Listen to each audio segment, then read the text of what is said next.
விண்வெளியில ஒரு கார் வந்து சூரியனை சுத்தி வருதுன்னு சொன்னா உங்களால நம்ப முடியுதா?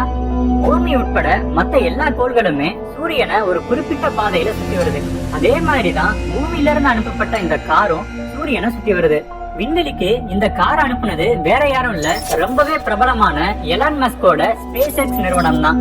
இந்த ஸ்பேஸ் எக்ஸ் நிறுவனம் வந்து அவங்களுடைய ஃபால்கன் ஹெவி அப்படிங்கிற சக்தி வாய்ந்த ராக்கெட்டை சோதனை பண்றதுக்காக திட்டமிட்டு இருந்தாங்க. ஆனா அதுல செயற்கைக்கோள், விண்கலங்கள் இது எதையும் பொருத்தாம அதுக்கு பதிலா எலான் மஸ்கோட டெஸ்லா ரோட்ஸ்டர் அப்படிங்கிற காரையே இதுல பொருத்தி 2018ல பூமியில இருந்து விண்வெளிக்கு அனுப்புனாங்க.